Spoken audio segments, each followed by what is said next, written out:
Hello my dear students, welcome back to another video. बच्चों, आज हम 9th स्टैंडर्ड मराठी अक्षर भारती का भाग पहले से काजीरंगा, जो कि एक स्थूल वाचन है, पेज नंबर 15 पर दिया गया है। इसको आज हम डिटेल में समझने वाले हैं। ये होने के बाद आपका भाग पहला कंप्लीट हो जाएगा। तो आइए क्विकली स्टार्ट करते हैं आज की क्लास। वीडियो में आगे बढ़ने से पहले चैनल को सब्सक्राइब कर लो और बेल आइकन को प्रेस कर दो, ताकि जब कभी भी न्यू चैप्टर या न्यू वीडियो अपलोड हो तो नोटिफिकेशन सबसे पहले आपको मिले। काजीरंगा स्थूल वाचन है। स्थूल वाचन आप सभी को पता है। सप्लीमेंट्री रीडिंग, कुछ लोग इसको रैपिड रीडिंग कहते हैं। एक नेशनल पार्क जो कि आसाम में है, उसका नाम है काजीरंगा। इसके राइटर हैं वसंत अवसरे। उनके बारे में यहाँ पर डिटेल दी गई है। आइए उनका परिचय पहले समझ लेते हैं। जन्म 1907 और मृत्यु हुई है 1996 में। कवि, मतलब वो कवि भी रह चुके हैं। प्रवास वर्णनकार, मतलब ट्रॅव्हल रायटर। यात्री हा स्फुट कवितांचा संग्रह, उनका यात्री नाम का कविता संग्रह है। भिक्षूंच्या प्रदेशातून लाल नदी निळे डोंगर ही प्रवास वर्णन प्रसिद्ध। अब ये जो आगे दिया गया है, ये फेमस ट्रेवल बुक है, जिनके नाम यहाँ पर दिए गए हैं। भिक्षूंच्या प्रदेशातून, ये भी एक बुक है। लाल नदी निळे डोंगर, ये भी एक ट्रॅव्हल बुक है, जो कि काफी फेमस है। प्रवास वर्णनात निसर्गाच्या देखण्या रूपांसोबत त्या प्रदेशातील लोकजीवनाचे सूक्ष्म अवलोकन, चिंतन व समाजवादी भूमिकेतून केलेले विश्लेषण आढ़ते। आगे बताया जा रहा है, उनके ट्रैवल राइटिंग्स जो भी उन्होंने की है, उसमें सिर्फ प्रकृति के, निसर्ग मतलब प्रकृति, यानी सिर्फ प्रकृति की सुंदरता ही उन्होंने बयान नहीं की है। जहां भी वो ट्रैवल करते थे, उस एरिया के जो लोग थे, उनका जीवन किस तरीके से बीतता था, रोज वो क्या करते थे, उनकी क्या प्रॉब्लम्स थी, उन लोगों की क्या सोच विचार थी, और सोशलिस्ट नजरिए से उनका किया गया एनालिसिस भी आपको उनके राइट में, रिटर्न में देखने को मिलता है। मतलब वो जगह और लोग दोनों को डीपली समझते थे। ऐसा नहीं है कि सिर्फ एरिया के बारे में उन्होंने बता दिया कि हाँ ये एरिया में ऐसा है। वहां के स्वभाव, वहां के लोगों का स्वभाव भी, और वहां की जो प्रॉब्लम्स है उसके बारे में भी वो डीपली एनालाइज करके लिखते थे। अब आइए अगली एक लाइन में समझते हैं कि आपको प्रस्तुत पाठ में क्या दिया गया है। प्रस्तुत पाठात लेखकांनी काझीरंगा अभयारण्याच्या जंगल सफारीचे वर्णन केले आहे। जंगल सफारी आप सभी को पता है। तो इस चैप्टर में राइटर ने काजीरंगा नेशनल पार्क की जंगल सफारी का डिस्क्रिप्शन किया है। कैसे जंगल दिखता है, क्या क्या वहां पर होता है, उनका क्या एक्सपीरियंस रहा जब वो वहां पर गए थे, उसका पूरा डिटेल एक्सपीरियंस उन्होंने यहाँ पर शेयर किया है। तो आइए स्टार्ट करते हैं।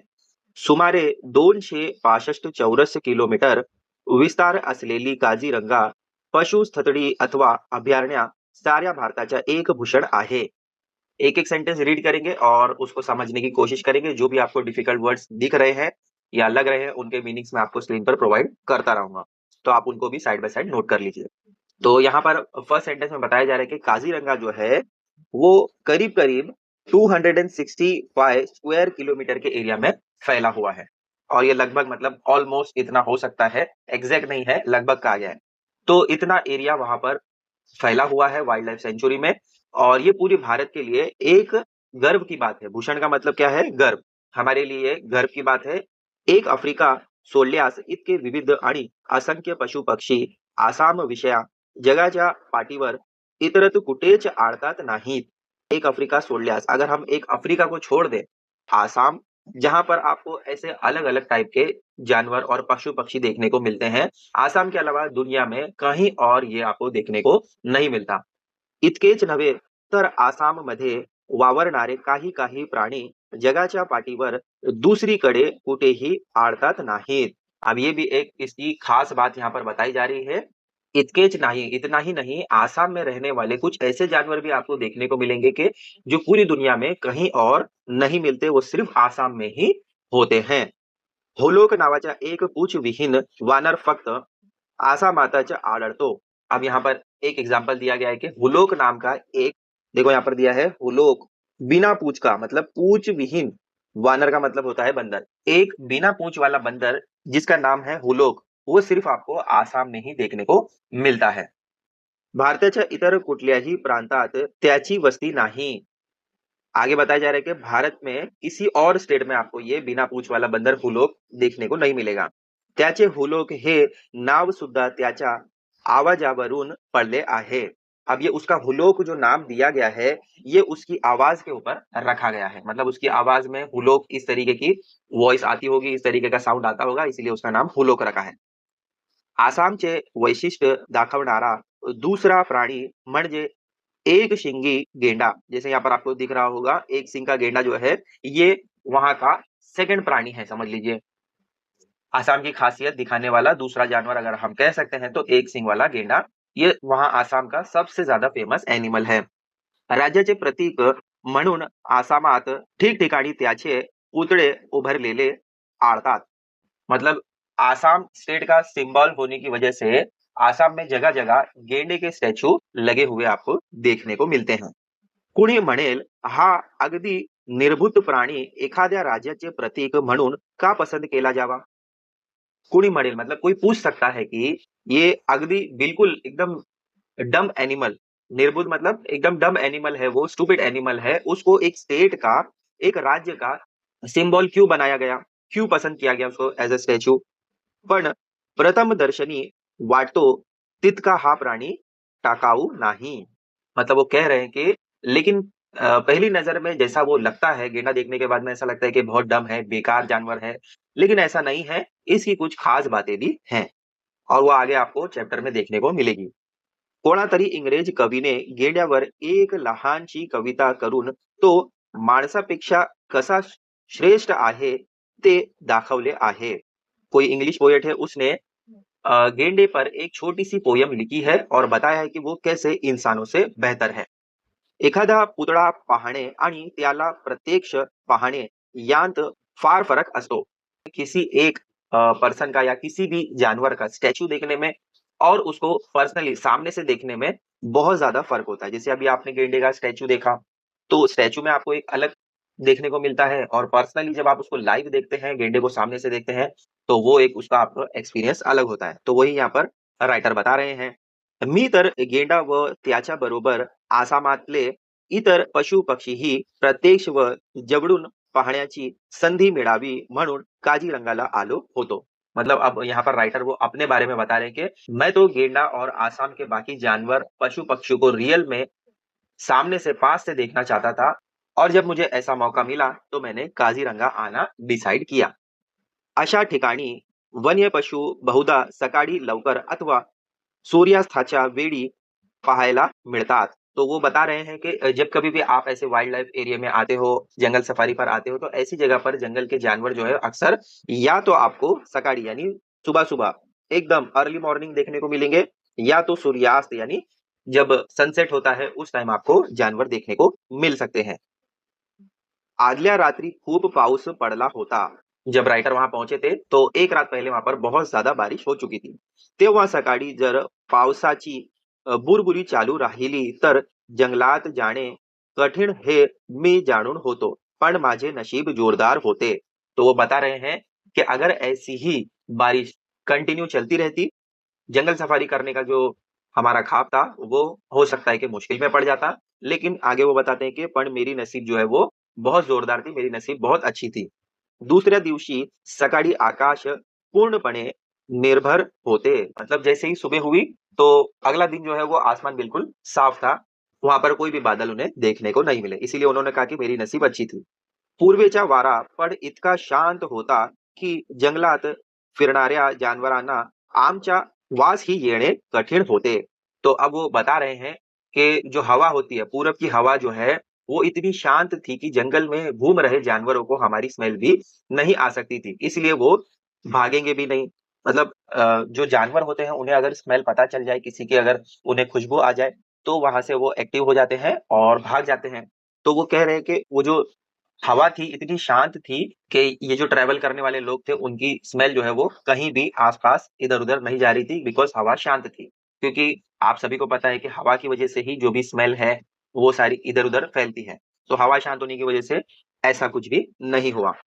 काझीरंगाची भूमी ही कर्दम भूमि आहे। तो क्या कह रहे हैं वो, काज़ीरंगा की जो ज़मीन है, वो एक दलदली टाइप की है। दलदल आप सभी को पता है, जहाँ पर जो है एकदम कीचड़ टाइप होता है, चलना बहुत मुश्किल होता है। आगे वही बताएँगे देखो। इथल्या कमरे इतक्या चिखलातून फिरणे माणसाला अशक्य। मतलब वो बता रहे हैं कि यहाँ कमर तक जो है वो कीचड़ रहता है, तो इंसान का यहाँ पर चलना फिरना जो है ऑलमोस्ट इम्पॉसिबल है। कमरे का मतलब जो जमीन का जो दलदल एरिया है, वो जो कीचड़ है वो पूरा का पूरा कमर तक आ जाता है, तो इंसानों के लिए वहां पर चलना जो है वो नेक्स्ट टू इम्पॉसिबल हो जाता है। शिवाय इथे सर्वत्र इतके उंच गवत वाढलेले असते की त्यात हत्तीवर बसलेला माणूसही लपून जातो। अब एक और चीज वहां पर वो बता रहे हैं कि वहाँ हर तरफ इतनी लंबी घास है, वो घास इतनी ऊंची और इतनी लंबी है कि हाथी पर बैठने वाला आदमी भी उसमें छुप जाता है। मतलब उसकी लेंथ इतनी ज्यादा है कि हाथी पर बैठने के बाद में भी आदमी जो है वो छुप जाता है। मतलब घास हाथी से भी ऊंची है। प्रवाशांना या जंगलात फिरवून आणण्यासाठी आसाम सरकारने 15-20 हत्ती खास शिकवून तयार ठेवलेले आहेत। आसाम की गवर्नमेंट ने टूरिस्ट को जंगल में घुमाने के लिए 15-20 हाथियों को स्पेशली ट्रेन किया हुआ है। हे हत्ती वन्य पशूंना घाबरत नाहीत व दाट गवतातूनही ते मार्ग काढू शकतात। आगे बताया जा रहा है कि ये जो हाथी है जंगल के जानवरों से डरते नहीं है और घने घास में भी अपना रास्ता बिल्कुल अच्छे तरीके से बना लेते हैं। साधारणतः असा समज आहे की गेंडा हत्तीच्या अंगावर चालून जातो, पण शेजाऱ्याला निष्कारण त्रास देणे वन्य पशुच्या रक्तातच नसते। वो बता रहे हैं आमतौर पर लोग समझते हैं कि जो गेंडा है हाथी पर हमला कर देता है। अंगावर चालून जातो मतलब उसके ऊपर हमला कर देता है। लेकिन सच ये है कि जंगल के जानवर बिना वजह आपस में मतलब पड़ोसी से वो नहीं लड़ते हैं, किसी को परेशान नहीं करते हैं। ये उनके नेचर में ही नहीं है। गेंडा देखील या नियमाला अपवाद नाही। गेंडा भी इस रूल का एक्सेप्शन नहीं है। मतलब कभी-कभी अकेला गेंडा जो है सामने आने वाले जानवर पर हमला कर सकता है, उनके ऊपर वो दौड़कर आ सकता है। तो हर गेंडा जो है इस रूल को फॉलो करेगा ऐसा नहीं है। अक्सर गेंडा अकेले जानवर को देखकर हमला कर सकता है। कवचित केव्हा तरी एकटा असलेला गेंडा समोर येणाऱ्या पशुवर धडक मारायला निघतो, पण एकलकोंडेपणाचे पर्यवसान तिरसटपणात झाले नाही तरच नवल। तो आगे बताया जा रहा है कि जो अकेलापन है उसमें चिड़चिड़ापन होता है।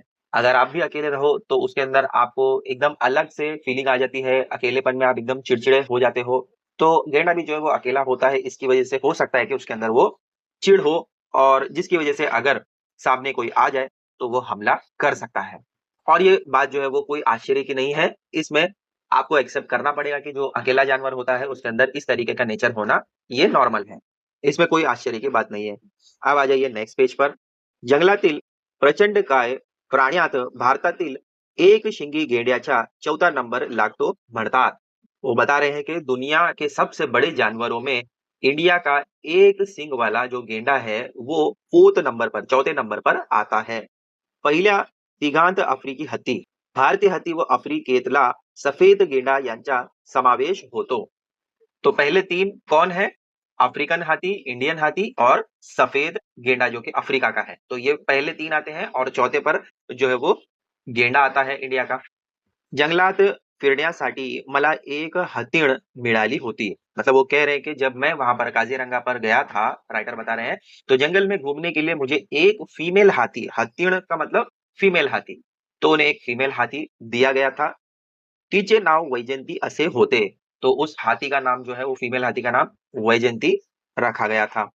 मोठी देखणी इंद्राच्या एरावतीची मुलगी शोभेल अशी होती ती आणि चालत पण होती अशी ऐटीत की गवतातून चालताना जणू रेशमी साड़ी सड़सड़ते आहे असे वाटावे। तो वो उसके बारे में बता रहे हैं कि वो हाथी जो है फीमेल हाथी कितनी सुंदर थी, बहुत सुंदर थी, जैसे इंदिरा के हाथी एरावती की बेटी हो। इतना स्टाइल अच्छे से वो चलती थी कि घास में चलते वक्त लगता था कि जैसे रेशम की साड़ी सरसर रही हो। तो उसकी जो खूबसूरती है, उस फीमेल हाथी की जो खूबसूरती है, सुंदरता है, उसके बारे में यहाँ पर थोड़ा सा वो बता रहे हैं। निघाल्यापासून थोड्याच वेळात ती एका जराशा उघड्या ठिकाणी आली आणि माहुताने खूण केल्याबरोबर उभी राहिली। तो यहाँ पर भी कुछ डिफिकल्ट वर्ड्स हैं, उसको पहले समझ लो। माहुताने मतलब वो जो आगे बैठते हैं, देखो यहाँ पर आपको दिख रहे होंगे, जो हाथी को कंट्रोल करते हैं, जो ट्रेनर होते हैं, उनको माहुता या माहुत कहते हैं, ठीक है? तो वो बता रहे हैं कि निकलते ही थोड़ी देर में वो एक खुली जगह पर आ गई और जो ट्रेनर था, माहुत था, उसने उसको इशारा करा और जैसे ही इशारा किया वो वहीं पर रुक गई। समोरच आमच्या जवळ एक गेंडा अगदी निश्चल उभा होता। बता रहे हैं कि सामने हमारे बिल्कुल पास ही एक गेंडा खड़ा था जो कि शांत एकदम नॉर्मल तरीके से वो खड़ा था। चिलकत घालून पहाऱ्यावर उभा असलेल्या एखादा विशालकाय योद्ध्यासारखा। तो वो बता रहे हैं कि वो जो गेंडा है वो इतना शांत खड़ा था जैसे कि कवच पहना हुआ गार्ड हो या जो पहरेदार होते हैं वो पूरा कवच वगैरह पहनकर कैसे शांत खड़े होते हैं वैसे ही वो गेंडा भी वहां पर योद्धा की तरह खड़ा था। जराशी मान हालवून त्याने आमच्याकडे पहिले व मनात नक्की केले की आपली जगह सोडून पुढे मागे होण्याची जरूरी नाही। तो अब वहां पर जो जानवर होते हैं उनके भी कुछ एक सिग्नल होते हैं, उनके भी कुछ एक इशारे होते हैं, उसके बारे में बता रहे हैं। थोड़ी सी गर्दन हिलाकर उस गेंडे ने हमारी तरफ देखा और मन में सोच लिया कि अपनी जगह से हिलने की कोई जरूरत नहीं है। होता है ना कि हमारे एरिया में आए हो और हम यहाँ से कैसे हट जाएं, इस तरीके से वो अपनी बिल्कुल पोजीशन नहीं छोड़ने का इरादा उसने कर लिया और गर्दन हिलाकर उसने बिल्कुल कॉन्फिडेंटली वहीं पर वो खड़ा रहा और ये मन बना लिया कि मुझे पीछे हटने की कोई जरूरत नहीं है। त्याचा फोटो घेण्याची माझी मनीषा जाणून माहुताने हत्तीणीला चुचकारत चुचकारत उभी केली। मी गेंड्याचे मन सोकत फोटो घेतले। जो ट्रेनर थे मतलब जो हाथी को चलाने वाले माहूट थे, वो समझ गए थे कि राइटर को बहुत सारे फोटो लेने हैं, उनकी इच्छा थी। मनाशी मतलब उनका मन था कि मैं बहुत सारी फोटोज लूं। तो जैसे ही उनको पता चला कि इन्हें फोटो वगैरह लेना है तो उन्होंने हाथी को जो है इशारा किया और बिल्कुल चुचकार कर मतलब उसको इशारा देते हुए उसको रिलैक्स किया ताकि जो राइटर है वो प्रॉपरली फोटो वगैरह खींच सके और जैसा उनका मन था वैसे उन्हें फोटोज भी मिल गई। त्या माहुताकडून 2 गोष्टीची माहिती मिळाली। और वो बता रहे हैं कि वो जो ट्रेनर है, माहूट है, उनसे मुझे 2 चीजें सीखने को मिली, 2 चीजें पता चली। बाजारात गेंड्याच्या नाकावरील शिंगाची किंमत जवळ-जवळ ₹2000 इतकी असते। ही एक व दुसरी अशी की शरीर थंड राखण्यासाठी चिखलाने अंग माखून घेणारा गेंडा हा सामाजिक आरोग्याचा भोगता असतो। तो वो 2 चीजें क्या उनको पता चली वो बता रहे हैं कि गेंडे का जो सींग है, वो बाजार में जो है कम से कम ₹2000 का बिकता होगा। ये उस टाइम की वो बात बता रहे हैं, तो ये काफ़ी महँगा है उस टाइम के हिसाब से भी। और दूसरी बात उन्हें ये पता चली कि शरीर को ठंडा रखने के लिए छिकलाने मतलब जो कीचड़ होता है, वो अपने शरीर को ठंडा रखने के लिए जो कीचड़ अपने ऊपर वो लपेट लेते हैं, लेकिन एक्चुअली पब्लिक हेल्थ का वो ध्यान रखता है, इस तरीके से बताया गया। संबंध मोठ्या जंगलात फक्त एकाच ठिकाणी जाऊन तो आपली विष्ठा टाकतो। क्यों साफ रहता है उसके बारे में बता रहे हैं कि पूरे बड़े जंगल में ये सिर्फ एक ही जगह पर अपनी पॉटी करते हैं, कितना भी दूर हो वो हमेशा उसी जगह पर आकर वो दोबारा गोबर वगैरह जो है करना है करते हैं, मतलब एक ही जगह करेंगे वो। कित्येक मैल दूर असला तरी त्याच एका जागेवर तो नेहमी परतून येतो। वही मतलब जैसे मैंने आपको बताया कितना ही दूर क्यों ना हो, कितना ही माइल्स दूर ना हो, वो हमेशा उसी जगह पर वापस आते हैं गोबर करने के लिए। घाण वाटेल तेथे टाकू नये, शेजाऱ्या-पाजाऱ्यांना त्रास होईल असे वागू नये हे समजणारा गेंडा निसंशय शहाणाच मळाला पाहिजे। आगे बताया जा रहा है गंदगी कहीं भी नहीं फेंकना चाहिए, पड़ोसियों को तकलीफ न हो, इस तरीके का बिहेवियर करने वाला जो गेंडा है, वो निश्चित तौर पर हमें कहना पड़ेगा कि वो समझदार ही है।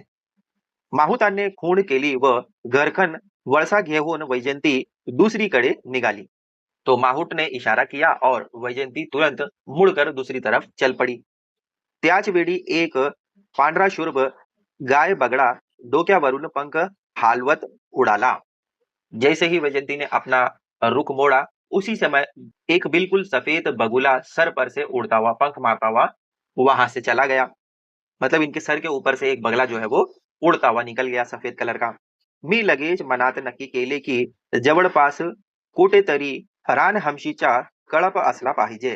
तो बगले जो होते हैं वो आप सभी को पता है कि कीड़े वगैरह खाने के लिए भैंसों के आसपास घूमते हैं। जैसे ही वो बगला इनके सर के ऊपर से गया तो राइटर ने तुरंत मन में सोच लिया कि आसपास कहीं ना कहीं जंगली भैंसे जो है वो झुंड में होंगे। माझा तर्क खरा ठरला मतलब उनका जो अंदाजा था वो बिल्कुल सही निकला।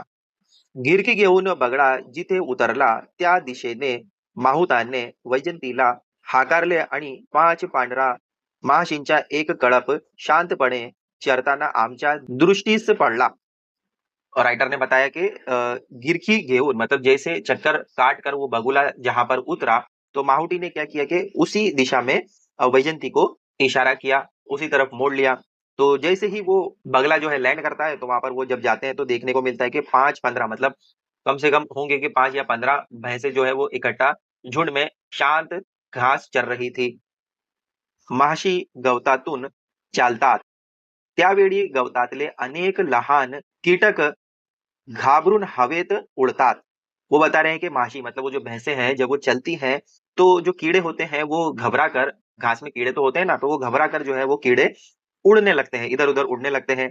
त्यांना खाण्यासाठी बगळे नेहमीच माशीच्या जवळ अथवा त्यांच्या पाठीवरही येऊन बसतात। तो वो जो कीड़े उड़ते हैं भैंसों के चलने की वजह से, तो उसको खाने के लिए जो है बगले उन भैंसों के आस-पास होते हैं और कभी-कभी तो आपने देखा भी होगा कि वो जो बगले हैं, वो भैंसों की पीठ पर ही बैठ जाते हैं। विशाल शिंगाच्या 10-15 माशीच्या मधून वावरणारे बगळे पाहून मनात आले की निसर्गाची ही काड्यावरची पांढरी लिपी केव्हा तरी कागदावर चित्रित केली पाहिजे। तो वो बता रहे हैं कि बड़े-बड़े सींग वाले 10-15 भैंसों के बीच घूमते हुए बगलों को देखकर लगा कि राइटर जो है वो कुछ अपनी कलाकारी दिखाएं, इन सफेद बगलों को जो है पेंट कर लूं, इनका चित्र वगैरह बना लूं, ऐसी करने की उनकी मन में इच्छा हुई कि मैं ड्राइंग वगैरह कर लेता हूँ। ये सीन बहुत ही सुंदर है, इस तरीके से उन्हें फील होने लगा। आसामी जंगलातल्या या रानमहिषीची शिंगे दिसायला मोठी सुंदर आणि विशाल अर्धचंद्रपूर्ती असतात। बता रहे हैं आसाम के जंगल की इन जंगली भैंसों के जो सींग दिखने में बहुत ही सुंदर और बड़े आधे चांद जैसे आकार में लगते हैं। सिंग जो है वो ऐसे दिखने में होते हैं, तो वो हाफ जो है चांद जैसे लगते हैं। हत्तीपेक्षाही उंच असलेल्या एलिफंट ग्रास हत्ती गवत मधून चिखल तुडवत माहुताने वैजंतीला पुढे काढली।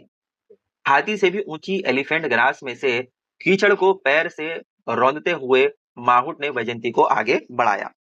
थोडे अंतर चालून गेल्यावर मध्येच थांबून तिथे सोंड वर केली आणि तुतारी सारखी दीर्घ किंकाळी फोडली। बताया जा रहा है कि थोड़ी दूर चलने के बाद वो बीच में ही रुक गई।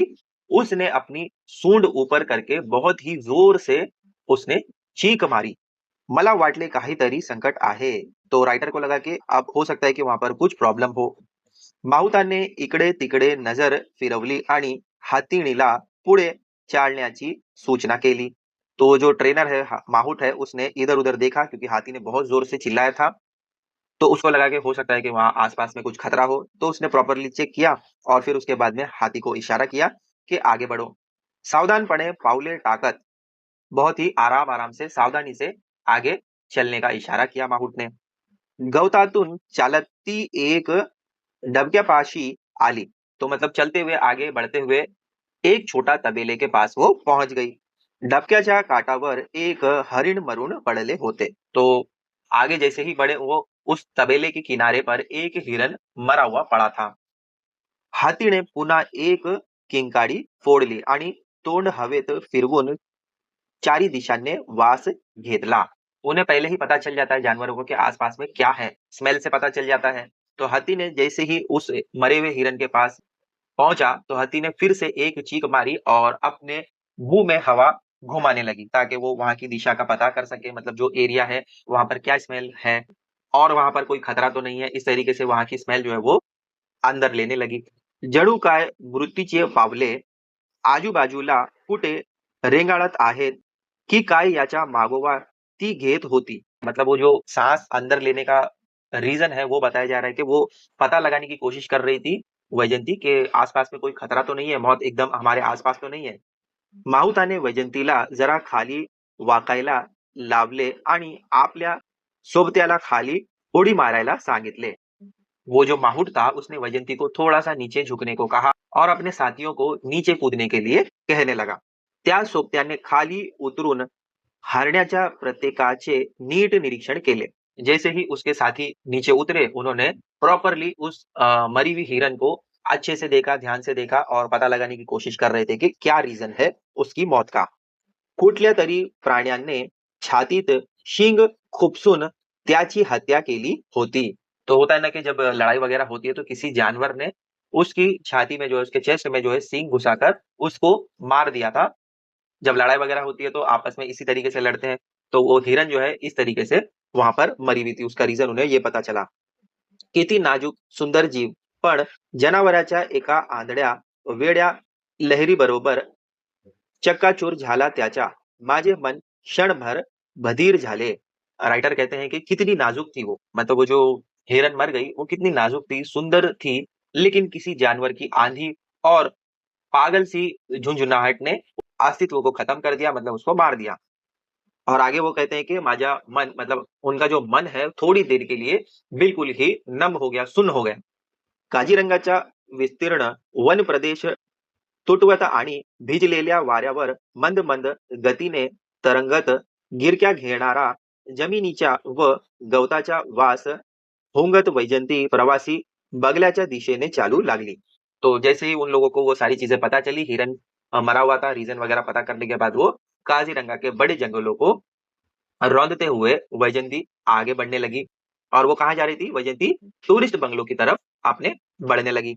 का कोण जाणे, पण वाटेत पुन्हा ती थबकली आणि त्याच वेळी समोरून हरणाचा एक कळप उड्या मारत पळत पळत निघून गेला। पता नहीं क्यों, लेकिन रास्ते में वो फिर रुक गई और उसी समय सामने से हिरणों का एक झुंड कूदते हुए, दौड़ते हुए वहां से निकल गया। तो हाथी को पहले ही पता चल गया था, जैसे वो चल रही थी रुक गई। जैसे ही रुकी तो सामने से हिरणों का जो एक झुंड है वो कूदते हुए वहां से निकल गया। त्या हरणाकडे पाहून एका विलक्षण समाधानाने माझे मन भरून आले। उन हिरणों को देखकर मेरे मन में एक अजीब सा सुकून भरा ख्याल आया। त्यांचा तो कळप सारंगाचा आहे असे मनाला वाटू लागले। मुझे लगा कि वो झुंड जो है वो सारंग हिरण का है। सारंग क्या है वो आगे बताएंगे। किंचित काळसर, अंगावर अस्पष्ट पांढुरके टिपके असलेल्या हरणांना संस्कृत भाषेत सारंग म्हणतात। तो वो बता रहे हैं हल्के हल्के शरीर पर सफेद धब्बे वाले हिरन को संस्कृत में सारंग कहते हैं। या हरणाचा कळप वेगाने जातो त्यावेळी एखादा काळा पांढरा टग वाऱ्यावर तरंगतो आहे असे वाटते। तो उनके ऊपर का जो ब्लैक एंड व्हाइट, काला सफेद धब्बा जो होता है, जब हिरन झुंड में तेजी से भागते हैं तो लगता है कि वो जो काला सफेद बादल हवा में तैर रहा है। टगालाही संस्कृत भाषेत सारंग हे नाव आहे। तो वो कह रहे हैं कि बादल को भी संस्कृत में सारंग नाम से बुलाते हैं। तो इसीलिए उनको सारंग हिरण कहा जाता है। वैशाखातल्या पांढुरक्या ढगासारखे क्षणाक्षणाला वेगळे रूप घेणारे मन तिथे घोटाळत असता वैजंती काजीरंगाच्या कडेला येऊन उभी राहिली। प्रवासी बंगला तिथून जवळच होता। वो बता रहे हैं कि वैशाख महीने के सफेद बादल की तरह हर पल बदलता हुआ मेरा मन वही भटक रहा था। तब तक कि वैजयंती जो है वो काजीरंगा के किनारे पर आकर खड़ी हो गई और बगल में ही टूरिस्ट बंगला सामने हमें दिखने लगा। तो इस तरीके से ये आपको चैप्टर जो दिया गया है हमने कंप्लीट कर लिया। आई होप जो भी मैंने आपको एक्सप्लेन किया इजीली समझ गया होगा। ऐसे ही और वीडियोस के लिए चैनल को सब्सक्राइब कर लो। वीडियो अच्छा लगता है तो इसको ज्यादा से ज्यादा शेयर करो अपने फ्रेंड्स एंड रिलेटिव से। मिलते हैं बच्चों अगली वीडियो में बहुत जल्द एक नए टॉपिक के साथ। Till then take care, bye.